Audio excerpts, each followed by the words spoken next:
নাঙ্গলকোটে গাছ কেটে রাস্তা নির্মাণের অভিযোগ। কুমিল্লার নাঙ্গলকোটে বাড়ির ওপর দিয়ে জোরপূর্বক রাস্তা নির্মাণ করার অভিযোগ উঠেছে স্থানীয় স্বার্থান্বেষী মহলের বিরুদ্ধে। উপজেলার রায়কোট দক্ষিণ ইউপির পশ্চিম বামপাড়া নুরমিয়ার বাড়ির আমিনুল ইসলামের বাড়িতে এই ঘটনা ঘটে। জানা যায়, আমিনুল ইসলাম তার বসত বাড়িতে বিভিন্ন প্রজাতির 50 থেকে 60টি গাছ লাগান। গত শনিবার রাস্তা নির্মাণের জন্য স্থানীয় কিছু লোক জোরপূর্বক গাছ কেটে রাস্তা নির্মাণের জন্য চক্রান্ত করে জায়গা দখলের চেষ্টা চালিয়ে আসছে। স্থানীয় ও ভুক্তভোগী সূত্রে জানা যায়, ওই গ্রামের আবু রশিদের বাড়ি চলাচলের রাস্তা নির্মাণের জন্য স্থানীয় প্রভাবশালীরা আমিনুল ইসলাম গংদের বাড়ির জায়গার উপর বিভিন্ন প্রজাতির 10টি গাছ কেটে ফেলেন। জোরপূর্বক গাছ কেটে রাস্তা নির্মাণ করতে গেলে যে কোনো সময় ঘটে যেতে পারে বড় ধরনের সংঘর্ষ। এতে করে নিরাপত্তাহীনতায় ভুগছে বাড়িতে বসবাসকারী বাসিন্দারা। এই ঘটনায় প্রশাসনের হস্তক্ষেপ কামনা করেন ভুক্তভোগীরা। এই বিষয়ে অভিযোগকারী আমিনুল ইসলাম বলেন, আমার নাম আমিনুল ইসলাম, বাপের নাম নূর মিয়া।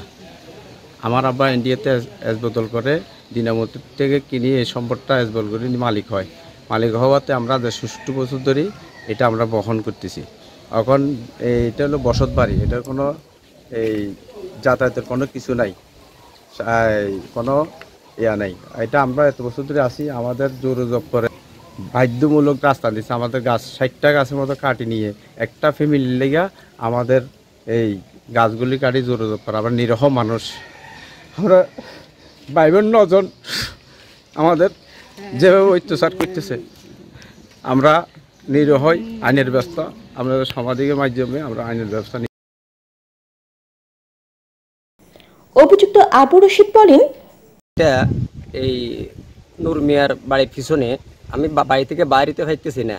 আমি বাড়ি থেকে বাইরেতে না পারার কারণে আমি ওদেরকে আবেদন করি যে আপনারা আমার একটু রাস্তার জায়গা দেন, আমি এখান থেকে বাইরে হয়ে আসি। তো ওরা আমারে বলে দিই, বারবার আমি ওদের কাছে গেছি, ওরা বারবার বলার পরে ওরা আমারে বলে দিই না, আমরা রাস্তার জায়গায় দেবো না। এক পক্ষ দেওয়ার জন্য আমাকে বলছে হ্যাঁ আমরা রাস্তা দিতে রাজি আছি, কিন্তু অন্য পক্ষ মানে যৌথ জায়গা দোনো দিক থেকে 2 জন মালিক থেকে নিবে, 2.5 ফুট জায়গা করে 5 ফুট জায়গা নেবে। এক পক্ষ বললে হ্যাঁ আমি দিতে রাজি আছি, আরেক পক্ষ বলতে না আমি দেবো না। ওই বিপক্ষ না দেওয়ার কারণে ওই পক্ষ বলে যে ওরা না দিলে আমিও দেবো না। যার কারণে আমি চেয়ারম্যান এবং মেম্বারের কাছে আবেদন করি যে আমার বাড়ি চলাচলের জন্য একটু রাস্তা ব্যবস্থা করে দেওয়ার জন্য। এখন চেয়ারম্যান এবং কি মেম্বার মহোদয় আমার এই রাস্তার ব্যবস্থা করে দেওয়ার জন্য একটু উদ্যোগ নিছে।